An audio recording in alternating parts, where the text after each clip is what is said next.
What's up? This is Trevor from Longway. You're watching The Grind on PunkRadioCast.com.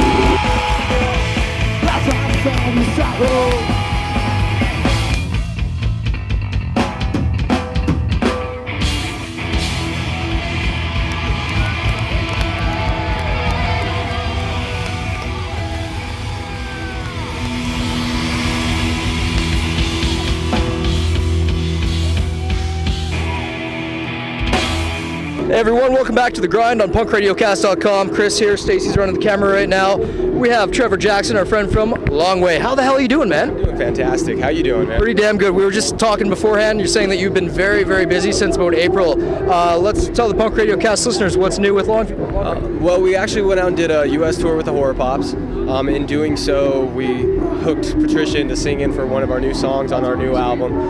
And so we went in as soon as we got off the Horror Pops tour. We went right in, recorded a new album, went home, said goodbye and hello, and got back out here on Warped Tour. Been out on Warped for a month and a half now, I believe. So been busy, but it's. You were also saying that you did some work on the new record. Yeah, we did work on it. We ended up recording out in Puss Caverns in Sacramento. Okay. We lived in the studio. It was kind of like out of a van, right into a couch at the studio, and we were fortunate enough to work with Cameron Webb, who's done Social Distortion, Silverstein's last album out here, and Motorhead, a ton of other albums, along with Jason from a band called Well, Jason Cooper. He did all the backing vocals and played bass on the album this time. And we were working over there in Puss Caverns, wrapped it up as quick as we possibly could because we had to get it out here. Yeah. And literally the album was done, pressed, mastered, and sent out about a week into the tour. So nothing like cutting it close, you know. What kind of influences did Cameron bring into the recording process, and how was it different from your last recording process? I think this recording process was more. I know the last recording process, Brian did a lot more work on the album. You know, a lot of it came from there. I think this one, it brought a little more personalities from everyone. And having Cameron in was kind of the same thing. Is that we knew that we thought we had some great songs, and we needed that kind of outside outlook to look in and say, all right, this is, you know, why are you doing this, or why wouldn't you try something like this here? And it was just that outside perspective because I mean, daily you're playing the songs all the time, and you're just so knee deep in it that you do need somebody every once in a while to come in and say, why is that there? Yeah, absolutely. Just to step away and let somebody else just take it and say, okay, do with it what you will. What do you think? You know, and him to come back and say, you know, I really like this stuff, but why don't you listen to these albums and come back and try and figure this stuff out. So the cool thing about working with Cameron is that he really puts a lot on your plate. Yeah. He's not going to tell you how to fix it. He's going to show you where the problem is and say, you guys figure it out, you're the band. So that was probably the best part about working with him. He kind of shows you how to work within yourself as a band. Well, that's definitely cool. He has his touch on the record, but it's not a heavy imprint that's taking away from anything that the band would sound like beforehand. Right, absolutely. And you know, if we had more time, if we were able to figure out a time schedule, we would have loved to have been able to actually record with Cameron. So we did our some pre-production with him. But yeah, he was awesome. Jason Cooper from Well was amazing with his ideas and, you know, input, and also Joe who recorded the album for us. It was just a big collaboration. It felt a little bit more like a family affair this time around. So it was really good. Cool. Now last year you guys were on the Warped Tour as the Barbecue Band. How was that a team building experience, I would assume, for the band?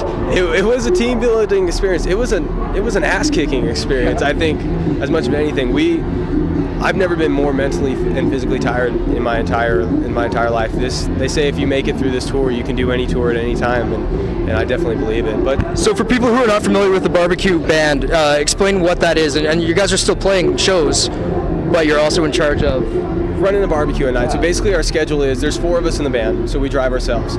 So we drive in, our day starts at 7 a.m., where we unload our merch, get our merch set up, do whatever tour manager stuff we have to do, set up press and do times like that. Run the merch table all day, play the show, 2 guys go shopping, 2 guys stay and do merch, we tear everything down, then we barbecue until about an hour past bus call, and then we get in and we drive ourselves to the next venue. And do it all again. Do it all right over again. You gotta love it though, that's why you're in it, right? And you got the big exposure from last year. how have the crowds changed for this year? It's amazing. Doing the tours that we got to do last year, doing Warped Tour last year, to see kids come back and look forward to a new album and walk right up to the booth and go, we're like, we're used to last year, we were just like, here, listen to this. And this year kids were like, listen to this. They're like, oh, I've already heard it, I want the new album. Me and Brian were like, really? Nice. Yeah. So it's good. And actually today I was telling you earlier, this has been the best day of the tour so far. Sales-wise, show-wise, just all around. The kids are amazing. So we were looking forward to coming back today. So. That's good to hear. I can only assume that with the economy going where it is in both countries, that one of the last mainstays of a touring band is making that money on merch and at the shows. So it's good to hear that that's probably not where it was before, but it's still pretty strong. It's still pretty strong. I mean, as a band now, as a touring band, especially in our genre of music, we're not the type of bands that are going to be making, thousands or millions of dollars off of CD sales. We're not a 303 or, that are going double platinum. It's the bands like Street Dogs and, the Agrolites that are out there and they're just touring. They've been on the road for 3 years, and it's like you have to, in order to make any kind of name in our genre of music now, it's going back to what it used to be. You got to get on the road and you got to put on a good live show and hope kids buy the album so you can go to the next show, But it's honestly, the economy hurts, but it seems like kids are still out there to, pay for good music. I think CD sales slip a little bit because they can get it other avenues, be it LimeWire or whatever, but people are still buying shirts, and whatever. Any avenue, if they steal it, buy it, burn it from a friend. Out there, right? That's what as long as they're coming to shows, I can care less how they get it, Sweet deal. What's coming up for the band in the next few months to come? Next few months, everything's kind of up in the air. We have a few tour things that we're bouncing back and forth. We're gonna go home and possibly play a show with Face to Face, which is. We're so stoked. Like myself and the drummer, we've been huge Face-to-Face fans. It's been like a dream for ours. So we're gonna do that and try and hammer down a couple tours here and possibly go out to Europe with Total Chaos. It's kind of in the mix. That's the first time to Europe?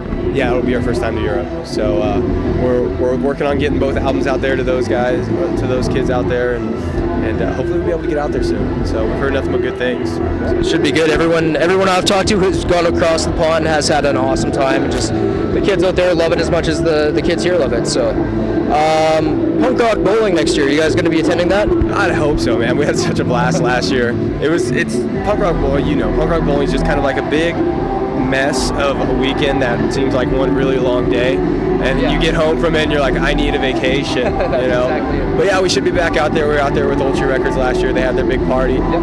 And I think they're planning on doing it again. And hopefully we'll be able to play out there this year. So.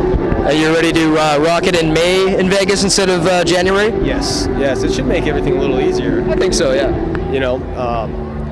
That'll be a nice kickoff. If we're hoping to do Warped again next year. If we can weasel our way back in, we'll definitely do it. But that'd be a nice little kickoff for that. No doubt. Anything else you want to get out there before we wrap it up today? Not much. Just have the kids check out our MySpace, www.myspace.com, Longway. You can pick up the brand new album there. It actually should be out on iTunes within the next 5 days. So pick up the new record, come out to a show, and thank you for everything. It's been amazing out here. Awesome. Well, thank you very much, man.